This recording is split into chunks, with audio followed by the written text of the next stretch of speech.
नमस्ते आदाब, मैं anchor Divya Kamble CBN news 18 में आपका स्वागत करती हूँ। देखो आपने आपके 15 साल में क्या ट्रैक रिकॉर्ड का क्या काम किया, कितना काम किया, ये सब भूसावल की जनता के सामने है और ये कोई करने को तैयार नहीं। लोग राजनीति का खुद के फायदे के लिए, खुद की प्रॉपर्टी के लिए, प्रॉपर्टी बढ़ाने के लिए यूज करते हैं। जिस पर्सन की 15 साल पहले प्रॉपर्टी बैंक और प्रॉपर्टी 15-20 हजार थी, आज उस पर्सन की प्रॉपर्टी 700 करोड़ है। हाँ, तो मेरे को इससे कमाना, उससे मेरे को कंपैरिजन नहीं करना। हाँ, मेरे को उससे राजनीति पैसा कमाने के लिए बिल्कुल नहीं है, बिल्कुल नहीं है। राजनीति मेरा जो शहर के प्रति उत्तरदायित्व है वो मैं कैसे अच्छे से निभाऊं, शहर को कैसे इम्प्रूव करूं, ये सोच लेके मैं राजनीति में आ रहा हूँ। डॉक्टर साहब, अभी यहाँ पर आपने देखा मुस्लिम नुमाइंदा फाउंडेशन उनकी ओर से खड़का ग्रामीण भाग में एक बड़ा हॉस्पिटल बन रहा है, मल्टी स्पेशलिस्ट। आप उस पर क्या बोलना चाहेंगे? आपको क्या लगता है उस तरह का आप हॉस्पिटल बनाएंगे? हाँ, ये बहुत अच्छी बात है कि एक समाज मिलके लोगों के डोनेशन पे इतना बड़ा हॉस्पिटल खोल रहा है। मैं एज ए डॉक्टर उनकी पूरी सहायता करूंगा कि उनको वो हॉस्पिटल सुचारू रूप से कैसे चालू हो जाए। ठीक, कैसा है, इसकी सिर्फ दीवारें बनने से हॉस्पिटल नहीं बनता, तो उसको चलाना भी बहुत मुश्किल बात रहती। तो मेरा इतना साल का एक्सपीरियंस है, मैं उनको मेरा एक्सपीरियंस दूंगा और वो हॉस्पिटल जनता के लिए कैसे बेहतरीन से बेहतरीन काम करे, वहाँ की फैसिलिटी कैसे इंप्रूव हो, उस तरह उसके लिए मैं उनकी मदद करने को तैयार हूँ। नमस्कार, आदाब, CBN न्यूज 18 में आपका स्वागत है। दोस्तों, मैं आपका मजर शेख। दोस्तों, आपको पता है कि महाराष्ट्र विधानसभा 2024 इसका माहौल बन चुका है और आज हमारे स्टूडियो में आप देख सकते हैं हमारे बीच डॉक्टर राजेश मानोदकर वो मौजूद है, जो महाविकास आघाड़ी कांग्रेस पक्ष की ओर से इस भूसावल विधानसभा क्षेत्र में इलेक्शन और अपना चुनाव लड़ रहे हैं। सर, सबसे पहले तो CBN न्यूज 18 के 12वें एपिसोड में आपका बहुत बहुत स्वागत है। सर, आप क्या बोलना चाहेंगे? आज जो है भूसावल तालुके के आप हालात देख रहे हैं, आप किस उद्देश्य से जो राजनीति में आए, आप किस सोच से जो है पॉलिटिक्स में आपने कदम रखा, और भूसावल शहर में बहुत से ऐसे काम हैं, बहुत से ऐसे मसले, बहुत सी ऐसी समस्याएं जिन पर जो है अभी तक के काम नहीं हुआ 15 सालों में। आप किन विजन को लेकर जो है चुनाव लड़ने जा रहे हो? आपका बहुत शुक्रगुजार हूँ कि आपने मुझे यहाँ बुलाया और यहाँ मेरी बात आपके सामने रखने का मौका दिया। मैं तकरीबन 20 साल से भूसावल में मेडिकल प्रैक्टिस कर रहा हूँ, 20 साल से कर रहा हूँ। 20 साल से जो लोगों को सेवा दे रहा हूँ, उसके वजह से मैं लोगों के बहुत सारे लोग यहाँ मेरे जो पेशेंट है मुझे फैमिली पर्सन मानते हैं, कि उनके परिवार का हिस्सा मानते हैं। बहुत मतलब जिस तरह से मैं अभी जा रहा हूँ, बाहर घूम रहा हूँ, तो लोगों को पता है, लोग मानते ही है कि ये मेरा बेटा है, मेरा भाई है। इस तरह से मेरा स्वागत होता है। तो मैं ये लोगों की मेरे ऐसे as a family doctor, as a family person, ऐसे मेरे लोगों से अटैचमेंट है, ऐसा मेरा जुड़ाव है। तो इस जुड़ाव में मेरे को ऐसा ध्यान में आया, 20 साल में मेरे को ऐसा ध्यान में आया कि लोगों के बहुत सारे मसले हैं और ये मसले बहुत उनकी तबीयत के बारे में, उनकी ज़िंदगी के बारे में होने के कारण बहुत सेंसिटिव मसले हैं।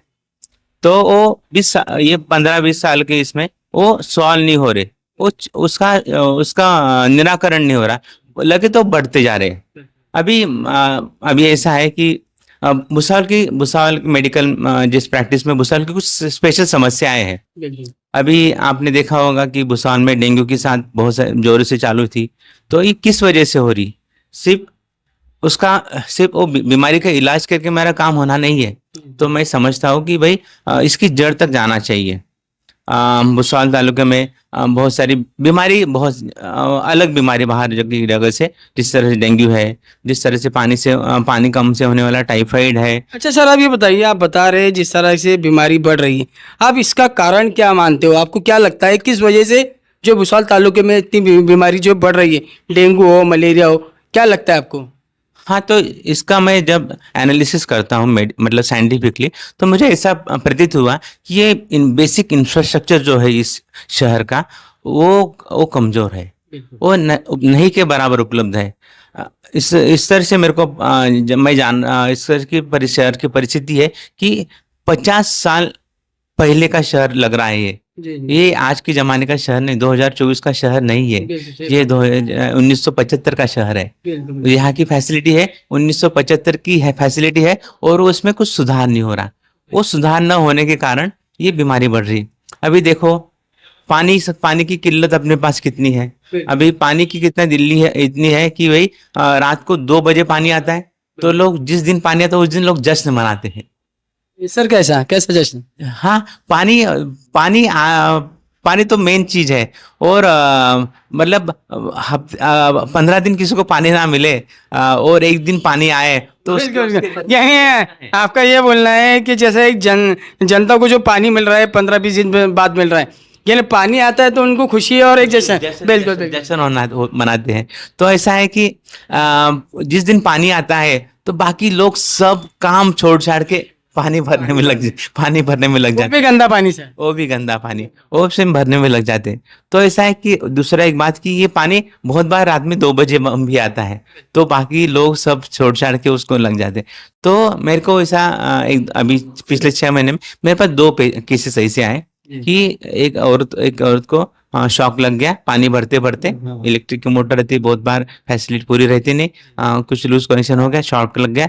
वो आई रात को 2 बजे आई। मैं बोला इतना रात को आपको शॉक लगने का क्या कारण है? बोला पानी भर रही थी मैं। हाँ, दूसरी एक उसको मैं बचा पाया, तुरंत आई इसलिए बचा पाया। दूसरी एक औरत मेरे को सुबह 6-7 बजे आई, उसको लेके आए उसके घर वाले, तो उसको भी 2 बजे शॉक लगा, लेकिन उसके साथ न कोई था, मतलब उसके आसपास, वो शॉक लगा, वही मर गई बेचारी। बिल्कुल। यानी आपका ये बोलना है कि आप वैद्य के क्षेत्र में हैं और वैद्य क्षेत्र में होने के बाद आपको जो है लोगों की समस्या आपके सामने मरीजों के माध्यम से आ रही है, तो आपका बोलना है कि अगर आप जो है भुसावल विधानसभा क्षेत्र में अगर कामयाब होते हैं तो आप सबसे पहले पानी और रोड और जो है आरोग्य पे काम करेंगे। आपका ऐसा बोलना, आप इन विजन को लेके उतर रहे हो? मेरे को ना भुसावल के लोगों में जो ये बीमारी का जो है उसको दुरुस्त करना है। हाँ, तो मैं अभी कैसा है कि अभी मैं बोला कि डेंगू क्यों होता है? डेंगू क्योंकि गंदगी इतनी है। भुसावल के हर चौराहे पे जाओ आपको गंदगी, कूड़ा, कचरा वहाँ मिलेगा। मतलब अभी पानी इतना गिरा तो उसकी वजह से हर जगह कुछ पॉन्ड्स बन गए, पानी के तालाब बन गए। वो तालाब में अपने मच्छरों की पैदावार बहुत होती है, उसकी वजह से लोग बीमार पड़ते हैं। तो ये अगर समझो इसमें इंफ्रास्ट्रक्चर में कुछ अपन बदलाव करें, उसमें कुछ इम्प्रूवमेंट करें, जैसे कि नाली अगर बंदिस्त हो जाए, अंडरग्राउंड नाली हो जाए, तो ये समस्या कम हो सकती है। हाँ, तीसरी एक समस्या है मैं देखा हूँ भुसावल में कि यहाँ सुसाइड का रेट बहुत ज्यादा है। हाँ, तो सुसाइड का रेट, बहुत लोग जहर पी के आते हैं। हाँ, भुसावल में अगर भुसावल परिसर में किसने भी जहर पी लिया तो उसको एक ही नाम ध्यान में आता है, डॉक्टर मानवतकर हॉस्पिटल। हाँ, तो यहाँ आते। तो दूसरा फांसी लेके बहुत लोग आते हैं मेरे पास। तो ऐसा मैं समझ उसके जब जड़ में जाता हूँ कि क्यों हुआ, तो इसका कारण सामने आता है कि बेरोजगारी। आपकी भुसावल मैं समझता हूँ कि भुसावल में बहुत क्षमता है, भुसावल शहर में बहुत क्षमता है। जैसे कि भुसावल में इतनी बड़ी अपनी गंगा है, तापी गंगा है। तापा भुसावल में इतना रेलवे का इतना बड़ा स्ट्रक्चर है जहाँ से भारत के हर कोने में आदमी जा सकता है, सामान जा सकता है, इलेक्ट्रिसिटी है, MIDC बड़ी है। हाँ, और इससे भी ज्यादा जरूरी है कि जो यहाँ बुद्धिमान लोग हैं, आप दुनिया के कोई कोने में जाओ, भुसावल के लोग आपको मिलने हैं। हाँ, लेकिन ये लोगों को बाहर जाने की क्यों जरूरत पड़ती है? क्योंकि यहाँ उनके लिए रोजगार नहीं है, इसलिए वहाँ लोगों को बाहर जाने की जरूरत पड़ती है। आप कल्याण में जाओ, आप ठाणे में जाओ, आप पुणे में जाओ, आधा पुणे तो भुसावल के लोगों से भरा हुआ है, भुसावल जलगांव के लोगों से भरा। तो यहाँ के लोगों को उनकी कैपेसिटी के हिसाब से काम नहीं मिल रहा, इसलिए लोगों को बाहर जाना पड़ रहा है। सर, आप युवाओं के रोजगार के लिए क्या करेंगे? आपका उसके लिए कोई विजन है? हाँ, जरूर। तो भुसावल में बेरोजगारी एक बड़ा विषय है। तकरीबन ऐसा एनालिसिस है कि भुसावल में 100 में से 50 लोगों के हाथ को काम नहीं है। जिनको काम मिलता है, अगर आपकी कैपेसिटी एमडी की है तो आपको एमबीबीएस का पेमेंट मिलता है। अभी आप दीपनगर में देखो, आपको आधे पेमेंट मिलता है, पूरे पे साइन करना पड़ता है। तो ये बहुत लोगों को आधे लोगों को बेरोजगार नहीं है। अभी रोजगार क्यों नहीं है? क्योंकि यहाँ पिछले 15-20 साल में कोई बड़ा प्रोजेक्ट आया नहीं। कोई बड़ा प्रोजेक्ट भुसावल में आया नहीं कि दिखाओ। जो प्रोजेक्ट आने वाले थे वो उसको भी भगा के ले गए। ऐसा सुनने में आया कि रिलायंस लाइफ साइंस का 2,500 करोड़ का प्रोजेक्ट भुसावल में उसका सर्वे हो गया था, आने वाला था, लेकिन वो किसी वजह से नहीं आया। भुसावल में सरकार की जो प्रशिक्षण केंद्र है, होमगार्ड प्रशिक्षण केंद्र, या वो ऐसा सुनने में आया था कि वो आ गया, लेकिन उसका ना कोई नाम निशान अभी तक है, ना कोई प्रोजेक्ट शुरू नहीं हो पाया। तो शुरू नहीं हुआ, तो इसकी वजह से मतलब नए रोजगार तैयार नहीं हो रहे। और क्या हो रहा है, जो जिनको रोजगार अपने मैं जैसे पहले बोल चुका हूँ कि भुसावल एक प्रचंड क्षमता का शहर है। बहुत क्षमता है शहर में कि आज की घड़ी में अगर कोई कोशिश करे तो 10,000 20,000 लोगों को तुरंत रोजगार मिल सकता है, इतनी फैसिलिटी है। अभी ऐसा है कि दीपनगर में आप सुबह सुबह जाओ तो वहाँ हजारों की संख्या में येलो पीली कैप लेके लोग अंदर जाते हुए आपको नजर आएंगे। मैं जब उनके पास गया, खड़ा रहा, तो मेरे को यहाँ भुसावल के कोई लोग मिले नहीं वहाँ।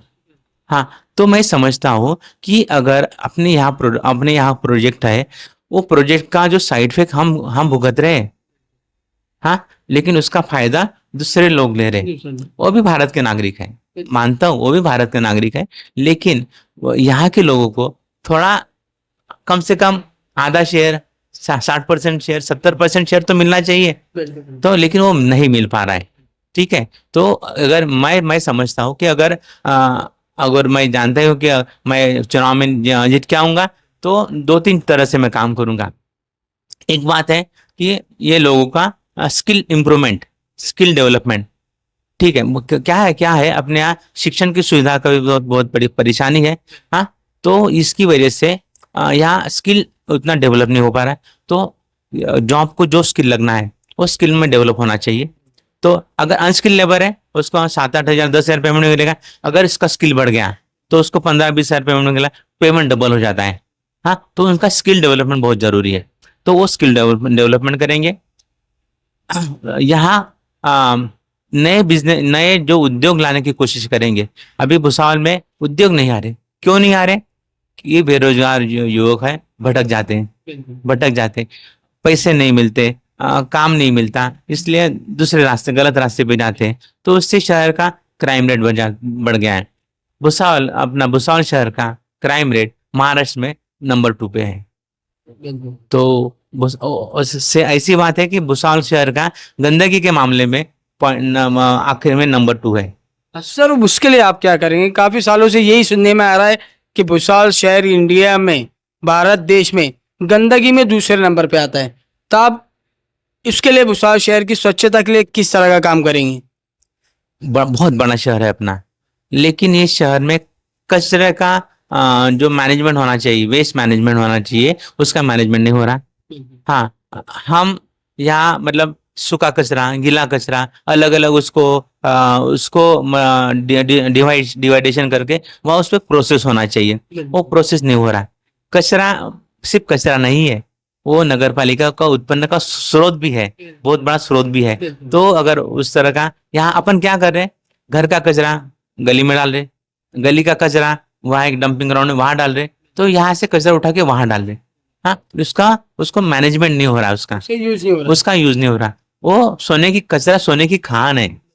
हाँ, अगर उसका अच्छे से यूज हो गया तो अपनी नगर पालिका को भी उत्पन्न मिल सकता है और नगर पालिका उसके हिसाब से विकास काम कर सकती है। हाँ, दूसरा यह है कि अंडरग्राउंड गटार अगर हो गई तो सब पानी एक जगह जमा होगा। तो इतना बड़ा शहर होने के बाद भी यहाँ का जो पानी है हम डायरेक्ट तापी नदी में डाल रहे। जो तापी नदी वो गंगा है, हमारी माँ है, उसका पानी हम खुद दूषित कर रहे। हम उसके गुनहगार है कि हम उसको दूषित कर रहे। तो ये पानी जो है अगर उसको ट्रीटमेंट कर दिया, उसको प्यूरिफाई कर दिया, तो अपन उसका रीयूज कर सकते पानी का। यही पानी अपन दीपनगर में दे तो उसका पैसा बन सकता है, इसका पैसा बन सकता है। अब दीपनगर के पानी के लिए अभी एक ओझरखाना डैम बना है, तो उसके लिए हजारों करोड़ लगे होंगे। तो वही ये पानी अपना शहर का पानी जो गंदा पानी, उसको अगर ट्रीटमेंट करके अपन दीपनगर को बेचे तो उसमें पैसा जनरेट हो सकता है। ये परेशानी है भूसावल की, यहाँ विजन नहीं है, लोगों की अनास्था है, विजन नहीं है। जो राज्य करते हैं उनको विजन चाहिए। ये जो हमारी परेशानी है, उससे हम आगे निकल के उससे हम उसका पैसा बना के हम शहर के लिए यूज करें, इस तरह से बात है। अगर यहाँ की मतलब गुंडागर्दी, यहाँ का प्रशासन, यहाँ का जो क्राइम रेट कम हो गया, तो नई उद्योग आएंगे। उद्योग आने क्यों डरते हैं? भूसावल में मैं ऐसा सुना हो, या मेरे पास जो भी अधिकारी है एज ए पेशेंट के तौर पे मेरे पास आते हैं, तो मैं ऐसा सुना हूँ उनसे कि पुलिस अधिकारी, अपने प्रशासन के अधिकारी भूसावल आने को डरते हैं वो, कि क्यों भूसावल में जाए, क्यों इतने क्राइम सिटी में जाए, और अपना सुख चैन अपन क्यों खराब करें। क्राइम रेशियो ज्यादा होने की वजह से अधिकारी तक क्या सोचते, आने को डरते। सर एक बात आप बताइए, आपके प्रचार तो शुरू है, आप तालुके के हर खेड़े में, हर कस्बे में पहुंच रहे। हमने भी आपका एक बयान सुना बीच में कि आपने ये कहा कि आप आरोग्य पर काम करना चाहेंगे। जिस तरह आप वैद्य के क्षेत्र में काफी सालों से, काफी दशकों से जो है इसमें सक्रिय है, तो आपने एक जगह ऐसा भी कहा कि मैं सबसे पहले अगर आमदार बनता हूँ तो मैं वैद्य के क्षेत्र में आरोग्य पे 100 बेड का जो हॉस्पिटल वो तैयार करूंगा। इस तरह की आपने घोषणा किया, इस तरह की जो है आपने बयान दिया, क्या बोलना चाहेंगे आप उसमें? मैं वैद्य के क्षेत्र में काम करता हूँ, तो मेरे को ऐसा प्रतीत हुआ कि तकरीबन 50% लोगों के पास पूरी ट्रीटमेंट करने के पैसे नहीं है। बहुत लोगों को ऐसा है कि पैसे नहीं होने के कारण उनकी जान जाती है। हाँ, लोग जलगांव जाते या देर से हॉस्पिटल में आते, सीरियस होके आते, तो वो देर से क्यों आते? उनके पास पैसे नहीं। अगर कोई ट्रीटमेंट भी करना चाहे तो वो पूरी ट्रीटमेंट कर नहीं पाता, पैसे नहीं है। तो ये समस्या को मैंने कैसे सुलझाए, तो मैं ऐसा समझता हूँ कि 2 तरह से मैं काम करूंगा। एक जो एग्जिस्टिंग गवर्नमेंट फैसिलिटीज है, उसको मैं सुधार करूंगा। मैं चाहता हूँ कि अभी देखो इतना बड़ा शहर है, लेकिन अगर किसी को हार्ट अटैक आ गया और उसको सरकारी में ट्रीटमेंट करना है, तो ऐसा कोई सक्षम हॉस्पिटल भूसावल में नहीं है, जहाँ भाई 24 घंटा आप जाओ हार्ट अटैक की ट्रीटमेंट या कोई बड़ी बीमारी की ट्रीटमेंट हो, ऐसा कोई हॉस्पिटल यहाँ नहीं है। अगर ट्रॉमा सेंटर बनाया, उप जिला ये बनाया, लेकिन वहाँ फैसिलिटी नहीं है, तो उसकी फैसिलिटी इंप्रूव होनी चाहिए। वहाँ डॉक्टर जो है 24 घंटा अवेलेबल रहना चाहिए। नर्सेस, हाई क्वालिटी के नर्सेस होनी चाहिए कि जिसको ये सब मैनेजमेंट करते हैं। आने से सिर्फ डॉक्टर से काम नहीं होगा, उसकी टीम अपने को बनानी पड़ेगी। और ये क्रिटिकल केयर क्षेत्र में पिछले 20 सालों की होने के कारण मेरे को पता है कि किस तरह से उनका स्ट्रक्चर, उस तरह का इंफ्रास्ट्रक्चर इम्प्रूवमेंट करना, ये मुझे पता है। तो मैं चाहूंगा कि जो सरकारी हॉस्पिटल है उसकी क्वालिटी में इम्प्रूवमेंट हो। दूसरी, जो प्राइमरी हेल्थ सेंटर है वहाँ दवाई मिलती नहीं, वहाँ वैक्सीन मिलते नहीं। अभी ऐसा है कि पिछले महीने में फुलगांव नाम का एक विलेज कस्बा है, तो वहाँ एक युवक को, 30-32 साल के युवक को रेबीज होके कुत्ते ने काटा, उसको रेबीज हो गया, मर गया। अगर इस इंसान को सरकारी फैसिलिटी में वैक्सीन उपलब्ध होता तो उसकी जान नहीं जाती। कितने का वैक्सीन आता था? 1,500, 2,000, 5,000 का वैक्सीन आता था उसको 5 डोज। हाँ, 1,000-1,500 का वैक्सीन आता था। 1,500 रुपए के लिए एक इंसान की जान गई। क्या इतनी सस्ती जान है हमारी? हाँ, ये चीजें मेरे को लगता है कि मैं एक किसी इंसान की कुछ जान जाए तो मेरे को अंदर से बहुत दुख होता है कि इसकी जान मैं कैसे बचाऊं। एक इंसान की जान बचाने के लिए मैं आकाश पाताल एक कर देता हूँ। हाँ, और ये इतनी सस्ते में जान जा रही लोगों की, ये चीज मेरे को बहुत, मेरे दिमाग को या मेरे दिल को बहुत छू जाती है। इसी वजह से, और ये चीजें इम्प्रूवमेंट नहीं हो रही, उसमें खराबी होते जा रही। तो ये कहीं तो भी रुकनी चाहिए और लोगों को फैसिलिटी मिले। उनकी जिंदा रहना मुश्किल है, मौत सस्ती है भूसावल में। सर आप किस तरह का हॉस्पिटल बनाएंगे अगर कामयाब होते तो? हाँ, मेरी सोच है कि अगर मैं कामयाब होता हूँ तो मैं एक 100 बेड का हॉस्पिटल बनाऊंगा, मल्टी स्पेशलिटी हॉस्पिटल, जिसमें ब्रेन के ऑपरेशन से लेके बाईपास का ऑपरेशन, ये जो भी गंभीर बीमारी है उसका इलाज महात्मा फुले जन आरोग्य योजना की तरफ फ्री हो जाएगा। सबको मुफ्त मेडिकल फैसिलिटी मिले और सबकी सेहत अच्छी रहे। ऐसा है कि हमारी सेहत अच्छी रही तो हमारा प्रोडक्टिविटी बढ़ती है। अगर हम समझो 2 दिन 4 दिन काम नहीं करें तो इतना हमारा मतलब हमारी आमदनी तो कम होती है, बीमारी के लिए खर्चा कम हो जाता है। हाँ, तो वो खर्चा अगर ये बच जाए, दोनों बच जाए, बीमारी बच जाए और खर्चा भी बच जाए तो घर की तरक्की होगी, बच्चों को हम अच्छी सी तालीम दे पाएंगे, उनकी घर में जो पैसों की किल्लत है, सुविधा की किल्लत है, कम होगी और परिवार खुशहाल बनेगा। डॉक्टर साहब, अभी यहाँ पर आपने देखा मुस्लिम नुमाइंदा फाउंडेशन उनकी ओर से खड़का ग्रामीण भाग में एक बड़ा हॉस्पिटल बन रहा है, मल्टी स्पेशलिस्ट। आप उस पर क्या बोलना चाहेंगे? आपको क्या लगता है उस तरह का आप हॉस्पिटल बनाएंगे? हाँ, ये बहुत अच्छी बात है कि एक समाज मिलके लोगों के डोनेशन पे इतना बड़ा हॉस्पिटल खोल रहा है। मैं एज ए डॉक्टर उनकी पूरी सहायता करूंगा कि उनको वो हॉस्पिटल सुचारू रूप से कैसे चालू हो जाए। ठीक, कैसा है, इसकी सिर्फ दीवारें बनने से हॉस्पिटल नहीं बनता, तो उसको चलाना भी बहुत मुश्किल बात रहती। तो मेरा इतना साल का एक्सपीरियंस है, मैं उनको मेरा एक्सपीरियंस दूंगा और वो हॉस्पिटल जनता के लिए कैसे बेहतरीन से बेहतरीन काम करें, वहाँ की फैसिलिटी कैसे इंप्रूव हो, उसके लिए मैं उनकी मदद करने को तैयार हूँ। डॉक्टर साहब, आपसे एक सवाल और था। अभी भुसावल विधानसभा क्षेत्र में आप देख रहे हैं, आपके सामने बीजेपी पार्टी से संजय सावकर है, वंचित बहुजन आघाड़ी से जगन सोनू ने, और आप कांग्रेस पक्ष से महाविकास आघाड़ी की ओर से।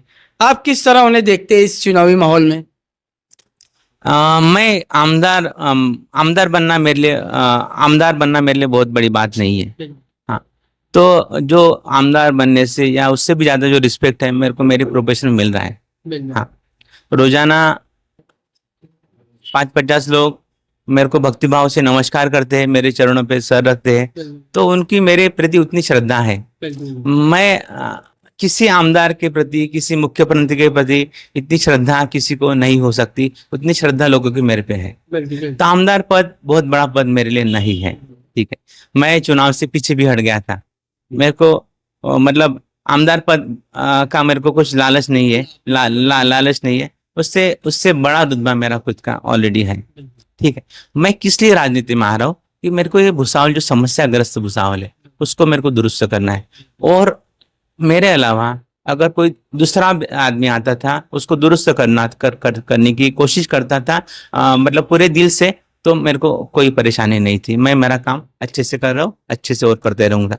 लेकिन आप देख रहे हो भुसावल में परिस्थिति बद से बदतर होती जा रही है। हाँ, लोगों का जीवन खड़ता होते जा रहा है, लोगों की समस्या बढ़ रही है। वो समस्या का समाधान के लिए मैं आ रहा हूँ। हाँ, मेरे को राजनीति से पैसा कमाना नहीं है, मेरे को राजनीति से नाम कमाना नहीं है। हाँ, या और कुछ भला मेरे को जो मेरे प्रोफेशन से मिलते हैं उससे और कोई बड़ा लाभ मेरे को राजनीति से मिलना नहीं है।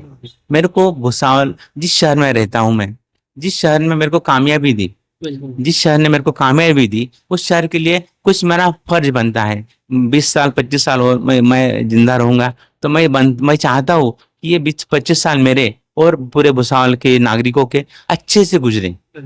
हाँ, भुसावल में कोई गुंडागर्दी ना बढ़े, क्योंकि इसका शिकार, गुंडागर्दी का शिकार, खराब रोड का शिकार, बीमारी का शिकार, वो कोई आदमी का नाम देख के, उसकी जाति देख के, उसका ये देख के नहीं आएगा।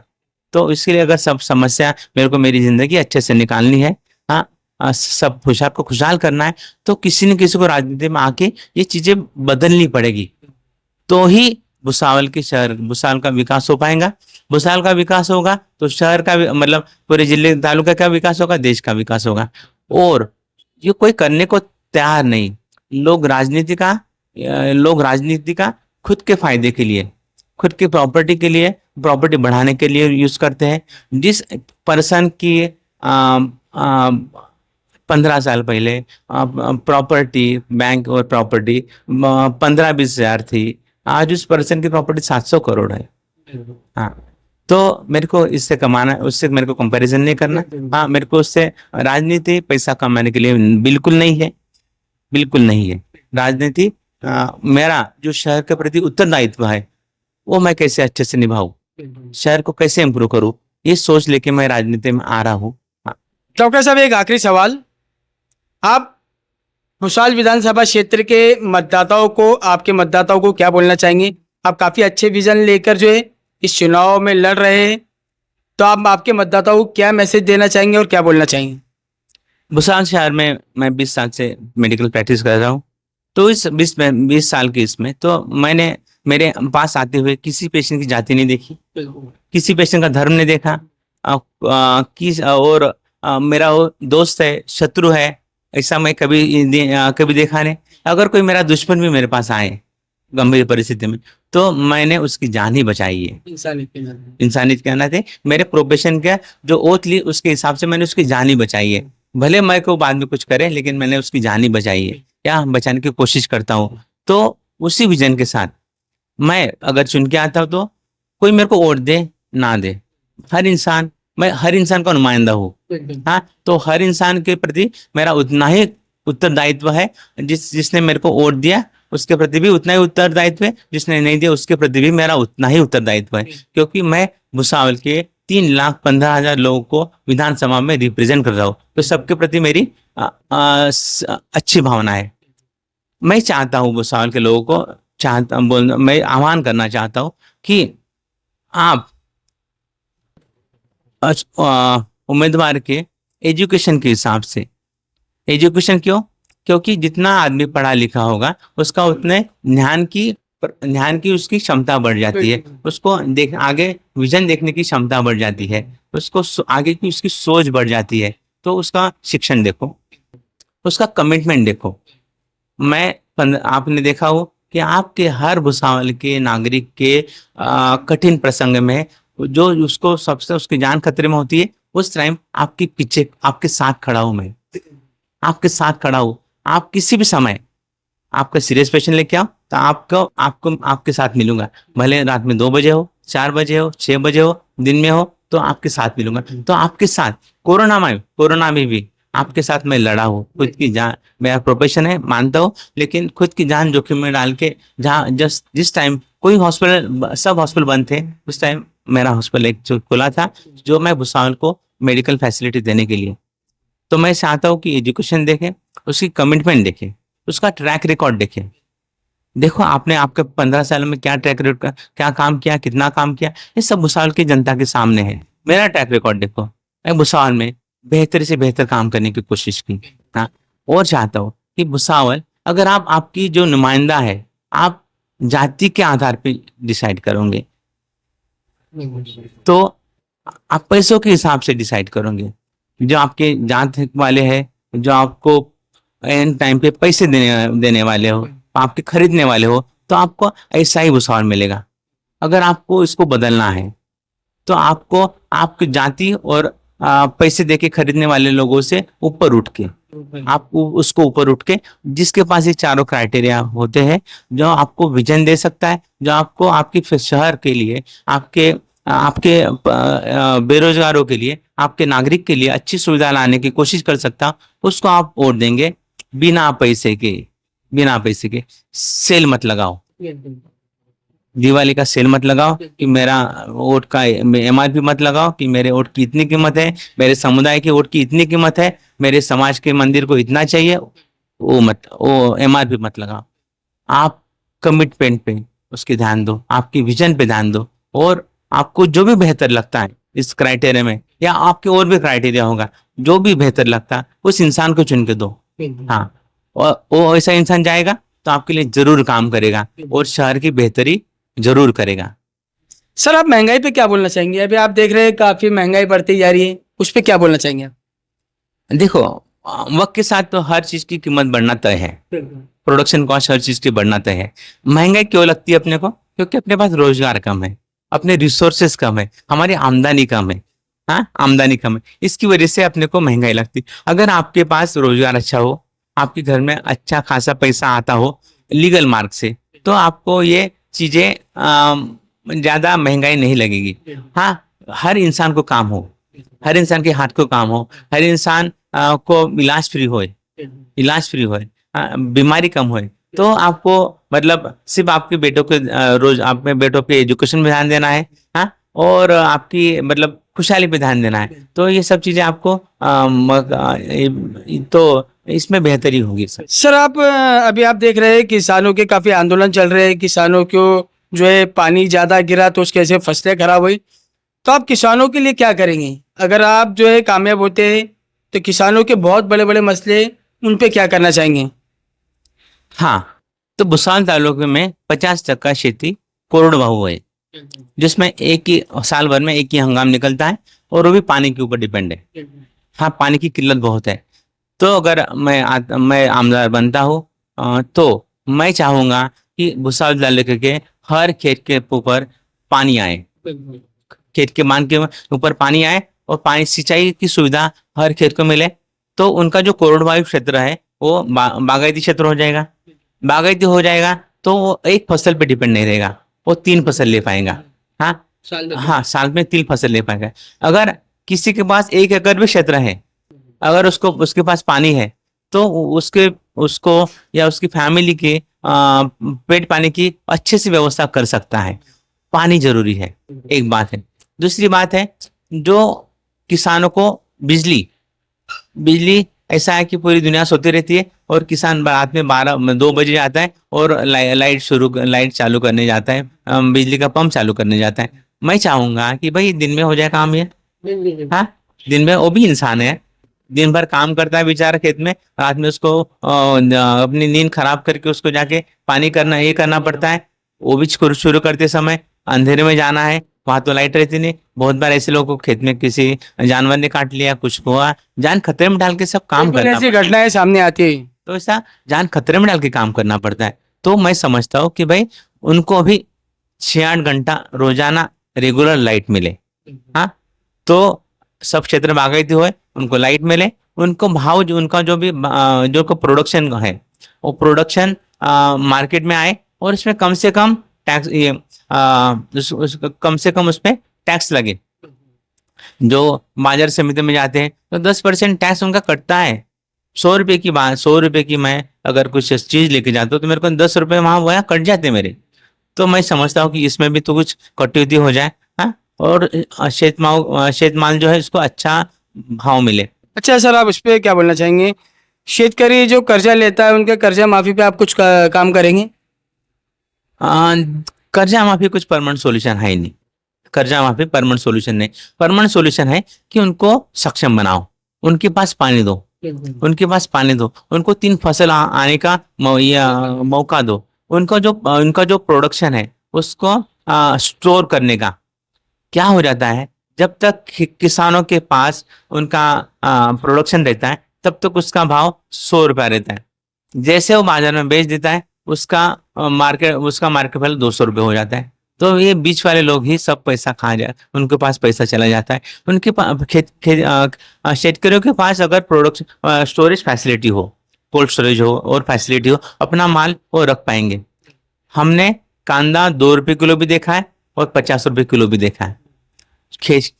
शेतकरी को 2 रुपये किलो बेचना पड़ता है और व्यापारी 50 रुपये किलो बेचते हैं। हाँ, तो ये जो डिफरेंस होगा, अगर प्रोडक्ट स्टोरेज फैसिलिटी अच्छी होगी तो और उनको माल को अच्छा भाव मिलेगा। उसके एडिशन में मैं समझता हूँ कि जो फूड प्रोडक्ट्स है उसको कुछ वैल्यू एडिशन हो जाए उसका। हाँ, उसमें समझो अभी केले के कैसे वेपर बनते हैं तो उसकी कॉस्ट बढ़ जाती है, तो उसमें कुछ वैल्यू एडिशन हो जाए तो शेतकरी को ज़्यादा जो एग्रीकल्चर के रिलेटेड अगर कुछ उद्योग आ जाए तो उनको उनके माल को ज़्यादा भाव मिलेगा। तो उनको ये सरकार के ऊपर कर्जा माफी के लिए मांग करने की कोई जरूरत नहीं पड़ेगी। बिल्कुल, आप देख सकते हैं डॉक्टर साहब ने बहुत अच्छी बात कही। अगर शेतकरियों को, किसानों को अगर सही बिजली और अच्छा पानी अगर मिलता है तो उन्हें कर्जे माफ़ी की अपील की कोई ज़रूरत नहीं। साल में 3 बार जो है फसल करके उनकी आमदनी को बढ़ा सकते हैं। डॉक्टर साहब का ये भी बोलना है कि अगर उन्हें जनता इस भुसावल विधानसभा क्षेत्र से कामयाब करती है तो वो जो भुसावल शहर का विकास है भुसावल तालुके का विकास है उस पर काम करेंगी। तो बिल्कुल आप देख सकते हैं डॉक्टर साहब ने उनके विजन बताए कि किस उद्देश्य से जो है वो इलेक्शन लड़ रहे हैं, और उन्होंने किसी पे कोई टिप्पणी नहीं की कि कौन सा उम्मीदवार कैसा, कौन से पक्ष का उम्मीदवार क्या, कौन क्या कर रहा है। उनका सिर्फ ये सोच है कि अगर जनता उन्हें भुसावल विधानसभा क्षेत्र से अगर कामयाब करती है तो वो बेसिक मुद्दों के साथ साथ शिक्षा, आरोग्य और बेरोजगारी पे काम करेंगी, बढ़ती गुनहगारी पर काम करेंगे कि बढ़ती गुनहगारी जो है किस तरह बढ़ रही है, उसको कम करने के लिए क्या किया जाना चाहिए, उस बातों को लेकर जो डॉक्टर साहब ने यहाँ पे अपना विश्लेषण किया। बहुत अच्छी सोच। इसी तरह आप हमारे साथ बने रहिए और देखते रहिए CBN News 18। नमस्कार, आदाब। मैं अलविदा लेती हूँ। आपकी एक दिव्या कांबले। देखते रहिए CBN News Press the 18। bell icon on the her YouTube समस्या में app आपके and never साथ। miss हर another update. खबरों में सच्चाई से आपके पास, क्योंकि हम सच दिखाते हैं।